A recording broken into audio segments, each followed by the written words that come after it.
Hi guys, welcome to the Whyte channel. On the night of September 25-26, boxing fans enjoyed a fight between Joshua and Usyk. The fight turned out to be fantastic, and the result was unexpected. Usyk declassified the Briton, almost knocked him out in the last seconds of the 12th round. Alexander had a perfect fight, taking a bunch of belts from Anthony. Why did Joshua lose to Usyk? I want to talk a lot about Usyk's success, but first we need to find out why Joshua was hard to watch most of the fight. Anthony didn't look like a champion. He did not understand how to resist the Ukrainian. Joshua was stronger only in 2 or 3 rounds, but before the fight he was considered the obvious favorite. The advantage in size didn't help the Briton. Alexander confidently went under Anthony's long arms and delivered accurate blows. Joshua's boxing skills failed, but he didn't show his character either. From the first round, Anthony looked sluggish. This was not Joshua who seeks to win at any cost. He was too phlegmatic and he failed to shot at the right moment.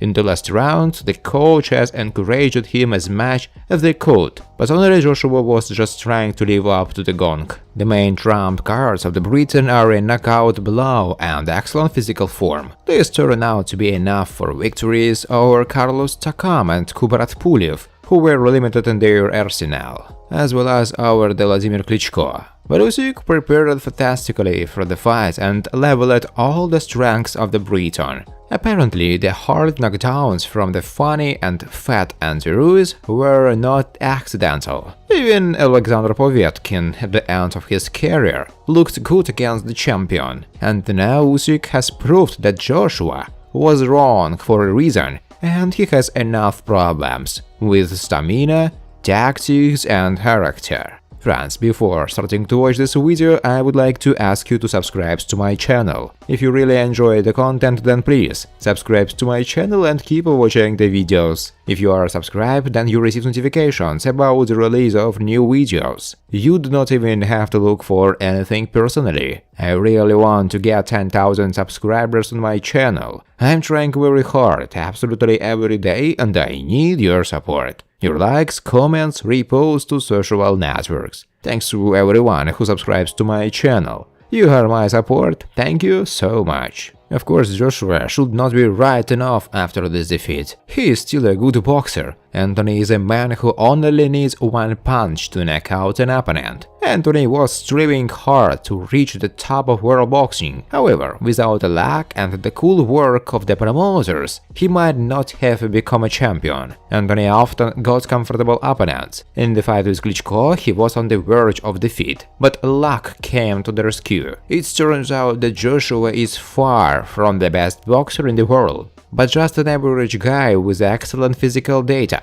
According to the skill level, Anthony should not have become the owner of several championship belts at once. Now is clearly not the time for Joshua to dominate the heavyweight division, given the presence of guys like Tyson, Fury, Deontay Wilder and now Alexander Usyk in the weight category. Now the Ukrainian is a world champion in the versions WBA, WBO, IBF and IBO. But Joshua is a nice person, but not a great champion. When and where will the rematch take place? Before the first fight between Joshua and Usyk, it became known that in case of defeat, the Briton would have the opportunity to return his belt in a rematch. This clause was spelled out in the contract. The information was confirmed by the boxers and their promoters Eddie Hearn and Alexander Krasuk. Joshua wants an immediate rematch. Anthony will be the underdog in the rematch after the defeat, but this is what he is ready for, Hearn said. The agreement we signed provided for not 1 but 2 fights. Joshua has the right to use the rematch option,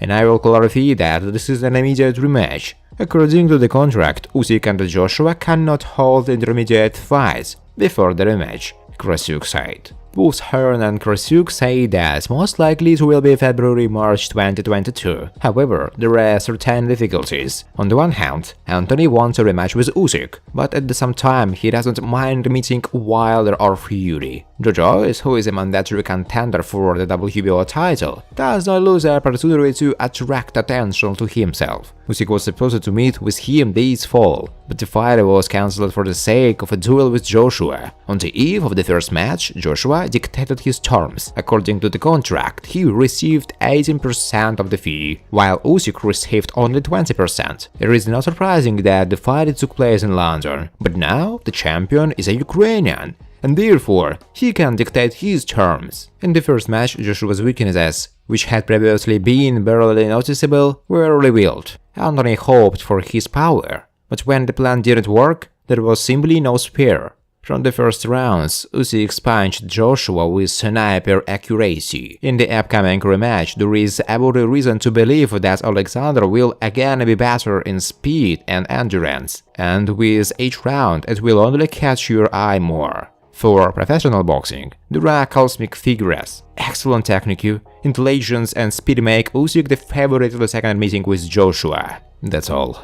Laurent Akoli spoke to DAZN about his dream opponents. WBO World Cruiserweight Champion returns to action this weekend when he takes on Poland's Michael Cieslak live on DAZN, except Australia and New Zealand. If Akoli does get past Cieslak at London's O2 Arena and fails to secure a unification fight, there is a chance the former Olympian could move up to heavyweight. This move up in weight could set up some interesting domestic clashes with the likes of Anthony Joshua and Tyson Fury. Speaking exclusively to DAZN about his dream opponents, Akoli revealed a fight with Joshua looks almost impossible. Even if I wanted to, my mom wouldn't let me fight him, so that one is a non-starter, Akoli said. But when it came to going head-to-head with WBC World Heavyweight Champion Tyson Fury, Akoli believes it could be an interesting fight in terms of styles and tactics. I think that's an interesting stylistic fight. I spotted him years ago. I think he did find it hard to land clean shots against me,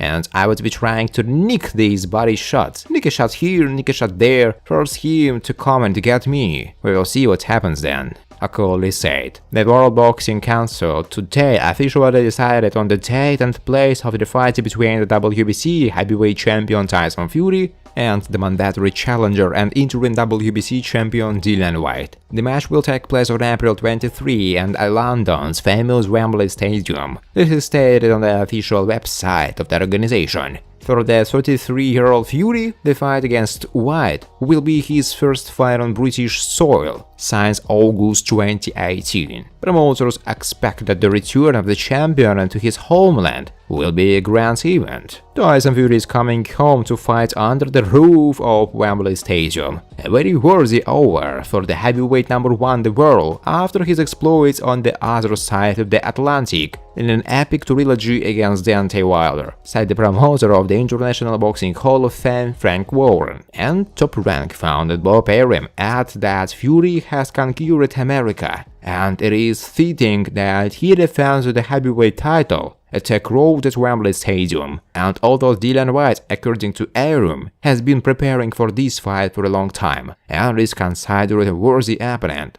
no heavyweight today can compare with the Gypsy King. It will be a significant boxing night with tens of thousands of fans at Wembley, Bob Arum sums up. There are $41 million at stake in the match, and at the same time 10% will go to the winner and the remaining amount will be divided in the proportional of 80 to 20% in favor of the champion. Fury and Whyte's fight will be broadcast live on pay-per-view in the United States. Tickets for the stands will be sold exclusively at Ticketmaster from noon of Wednesday, March 2nd. Fury also revealed who he will be sparring with during the camp. I will invite Jared Anderson from the United States, one of their best heavyweights in the world, Fury said. I will use the services of one of the young heavyweight Frank David Adeli and Martin Bakoli. He's a friend of AJ's. They've done a lot of rounds of sparring together, so he will be able to come back and tell AJ how good I am. Bakoli even gave interviews in which he said that he sparred with all of us, and I'm the only one he couldn't hit. Fury plans to live away from home for the duration of the camp in his other home.